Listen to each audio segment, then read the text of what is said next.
I'm Lenny Clifford for RedFOX Labs with Ben Fairbank, the co-founder and CEO. We're back for our weekly AMA. Let's get into it. You've had a big couple of weeks, Benny. How are you feeling now? Yeah, every week's a big week and it feels like they all just blend into one another. It's an ongoing challenge, but yeah, feeling great.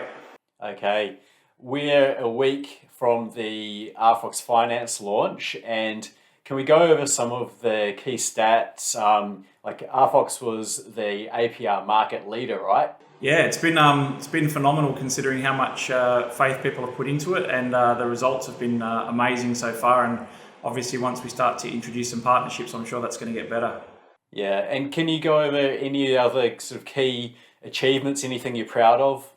I think considering we've only got one pool, many farms start off with a pool, and then they start off with a farming pool, and then they start off with staking pools as well.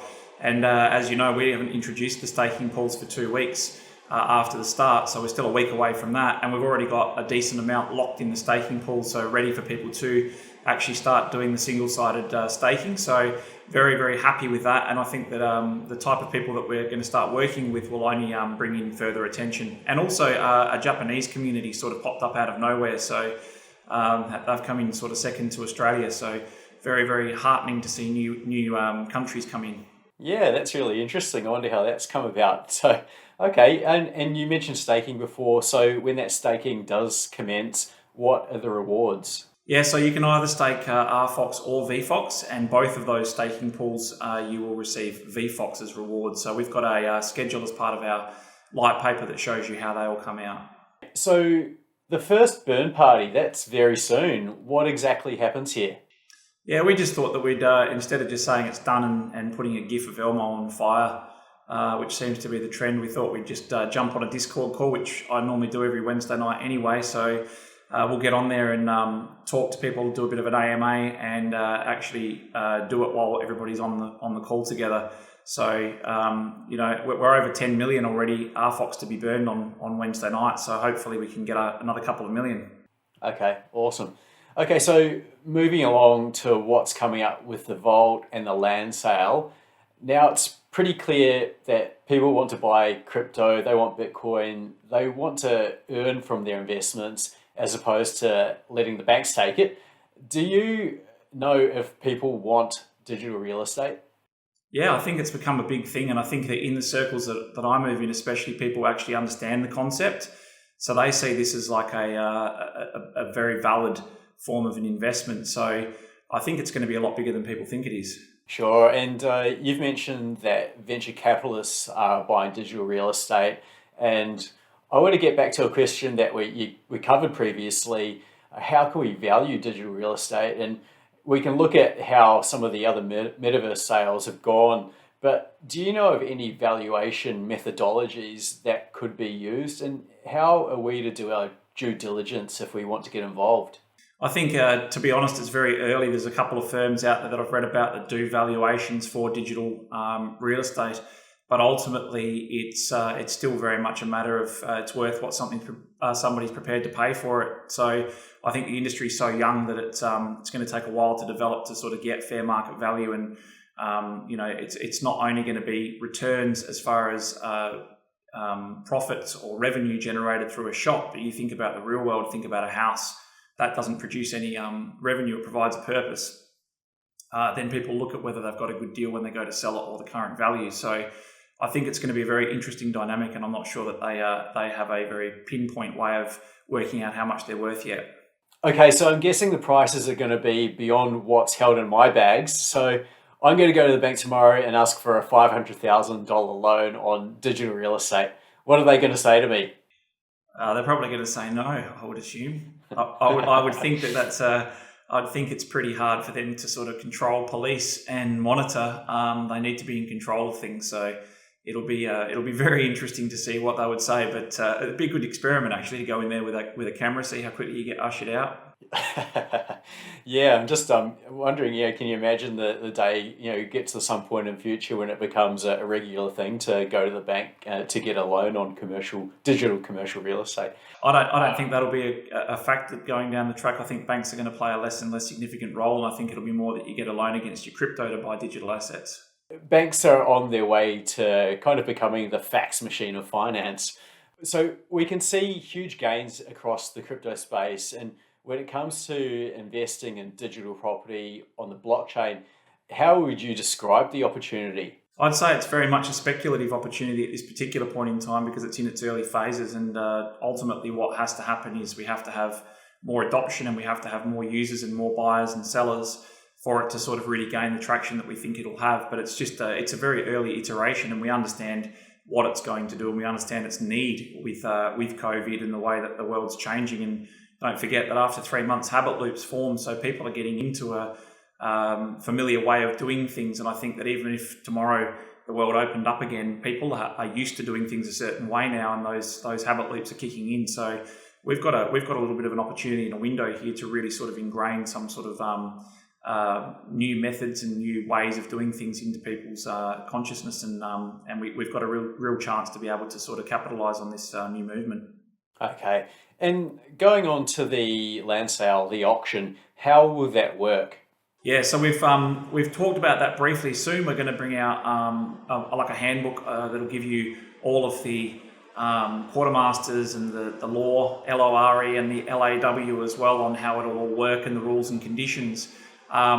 We have had the questions in relation to when will we actually see that. We're timing this because what we understand at this particular point in time is that marketing is extremely important. We had a marketing campaign and budget and everything, and what we've understood is that the opportunity is massive. This is going to be like a jewel in our crown, a flagship product. So we went back to the drawing board, hand on heart, that's my fault. I underestimated how much needs to be put into this from a marketing perspective. So we've gone back up the ante, and we're trying to make sure that we do things the right way, and especially deserving and fitting of the big types of brands that will be coming in as well. So we've not rolled out those types of things yet because we're waiting to really let the marketing sort of kick in and the campaign to take some real bite.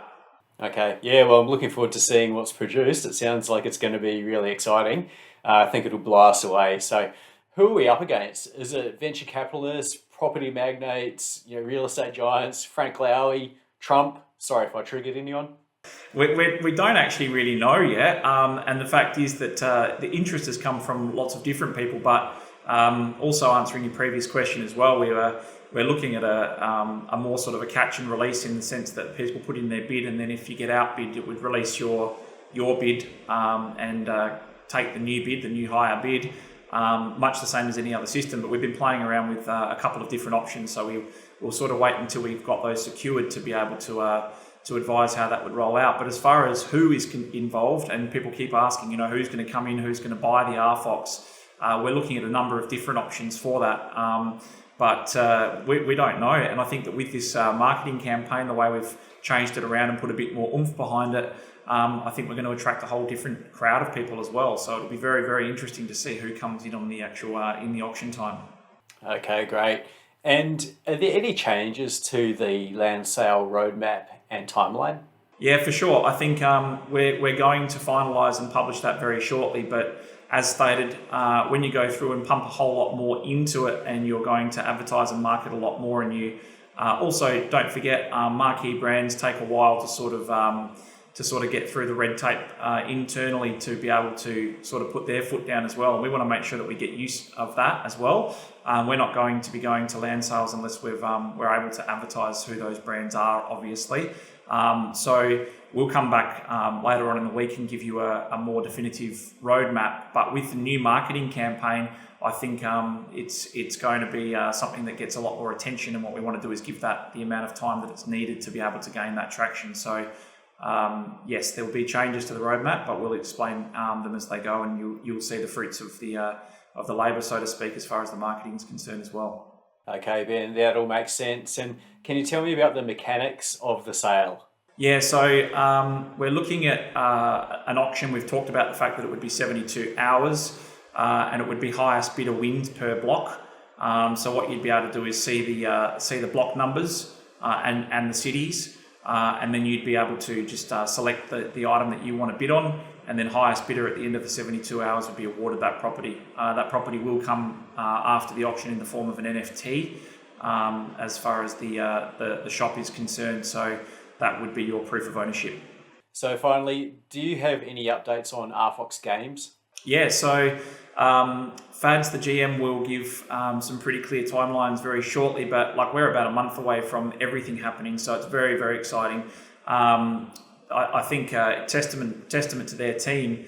The game sort of happened relatively smoothly, and it's more so been on the payment integrations and the making sure that our NFT platform that we talked about was ready for the first version for cogs.gg. So you do know that we've been talking about producing an NFT platform. The first iteration will be available for cogs.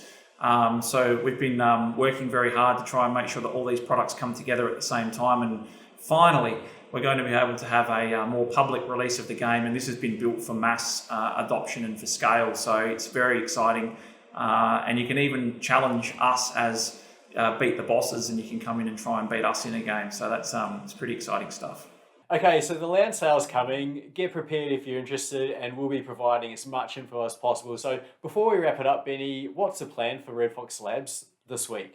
Yeah, just revising that timeline, making sure that the marketing strategy and plan all comes together, because as I say, it's getting exciting now for the land sale. We've also got the games component, which is huge, so we're trying to pull all of that together as well. And then RFOX Finance, obviously that's it's going to be its own standalone venture, so we're recruiting our team that will carry that forward.